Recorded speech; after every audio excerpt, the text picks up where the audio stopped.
जय हिंद साथियों। तो आज हम बात करने वाले हैं गोस्वामी तुलसीदास जी के जीवन परिचय के बारे में, जो होने वाली बोर्ड परीक्षा के लिए बहुत ही महत्वपूर्ण है। यानी हर बार बोर्ड परीक्षा हुई है तो लगभग 80% या कह लो या फिर 90% कह लो, गोस्वामी तुलसीदास जी का जीवन परिचय हमेशा आया है। तो ये आपको अच्छी तरह आना चाहिए, तो अच्छी तरह याद होना चाहिए, जिससे कि आपके बोर्ड में नंबर ना कटें। तो मैंने यहाँ पर सारा जीवन परिचय लिखा हुआ है, बहुत ही सरल भाषा में लिखा हुआ है, आपको याद करने में कोई दिक्कत नहीं आने वाली है। चलिए शुरू करते हैं। गोस्वामी तुलसीदास जीवन परिचय या फिर कह लो साहित्यिक परिचय।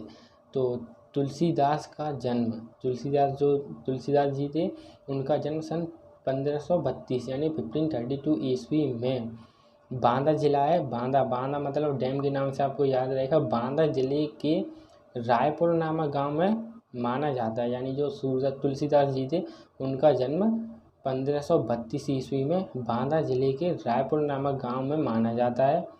कुछ विद्वान इनका जन्म स्थान सूरा एटा को मानते हैं। यानी कुछ विद्वान हैं, कुछ लोग हैं जो इनका जन्म सूरा यानी सूरा एटा से अभी कहते हैं एटा को मानते हैं।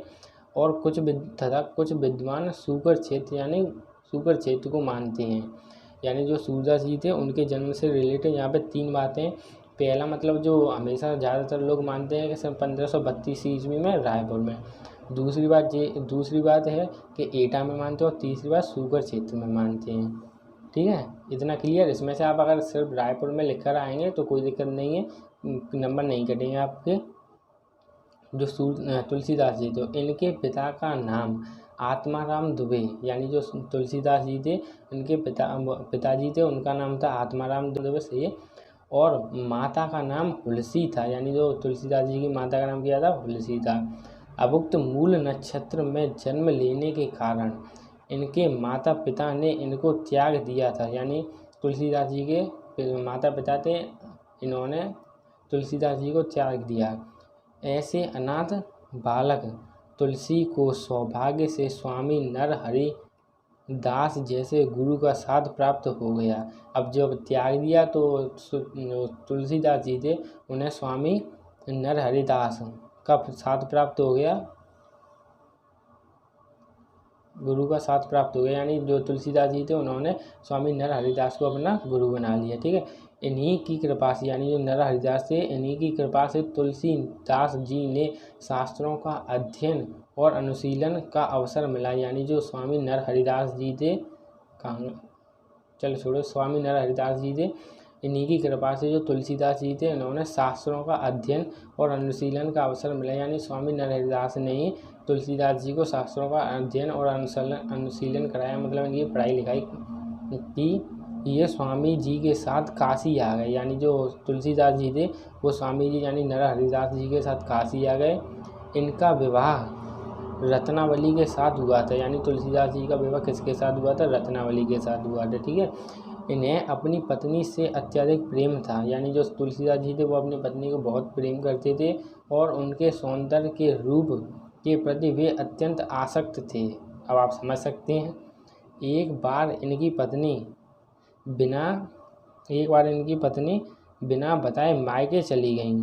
मायके जब इनकी जो एक बार मतनी हो गई, वो एक बार बिना बताए इन्हें मायके चली गई। जैसे आपको वैसे तो ये सारी किंवदंती आपको पता ही होगी, अगर पता है तो इसे बोर्ड में लिख दें तो अच्छा रहेगा। आपको याद भी कुछ ज़्यादा करना नहीं पड़ेगा, बस जीवन पिता का नाम और जन्म की जो डेट है वो, और मरने की, और इस किंवदंती को आप लिख देंगे तो आपका जो जीवन परिचय वो बहुत बड़ा हो जाएगा, अच्छा लगेगा और आपके नंबर पूरे मिलेंगे। ठीक है, कहाँ पर थे तो हम चलिए देखते हैं। आ सकते थे, एक बार जो इनकी पत्नी थी बिना बताए मायके चली गई। तब ये अर्धरात्रि में आंधी तूफान का सामना करते हुए ससुराल पहुंच गए। यानी सूरदास जी जो थे, आंधी तूफान का सामना करते हुए ससुराल पहुंच गए। इस बात पर इनकी पत्नी ने इनकी पर्याप्त बुराई की, जिससे इनके मन में वैराग्य उत्पन्न हो गया और ये काशी आ गए। मतलब वैराग्य उत्पन्न हो गया। जब इनकी पत्नी ने इनको फटकार लगाई तो इनके मन में वैराग्य उत्पन्न हो गया और ये कहाँ पर आ गए? काशी में आ गए। मतलब ये साधु हो गए, ऐसे कह लो।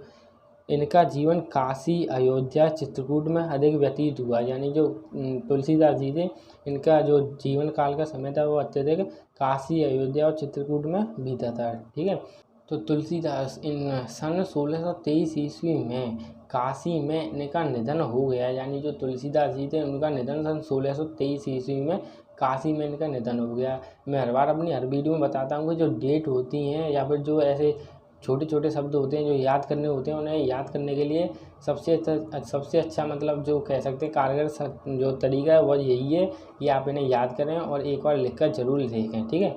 अब जो तुलसीदास जी की रचनाएं हैं वो मैंने लिखी हुई है यहाँ पर, जो सरल हैं सबसे, आपको आसानी से याद हो जाएंगी। तो सबसे पहले आपको ऐसे लिखना है, इनकी प्रमुख रचनाएं निम्नलिखित हैं। ठीक है। इसके बाद हम लिखते हैं जानकी मंगल, पार्वती मंगल उनको, और पार्वती मंगल तो दोनों सेम सी है। अब रामलला नेसु, रामाज्ञा प्रश्न, भैरव रामायण, दुआवली, गीतावली, विनायक पत्रिका, श्री रामचरित मानस, ये तो आप सभी को लिखा होगा। इसमें से आपको सिर्फ 3 रचनाएं याद कर लेनी है सरल सी और बोर्ड में लिख देनी है। तो आपके नंबर मतलब पूरे मिलेंगे, कोई दिक्कत नहीं आने वाली है। अगर आपको इसमें कहीं भी कोई कन्फ्यूज़न हो तो मुझे कमेंट करें, मैं आपके सवाल का जवाब देने की पूरी कोशिश करूँगा। और चलिए दोस्तों, फिर मिलते हैं अगली वीडियो में। तब तक के लिए धन्यवाद। जय हिंद, जय भारत।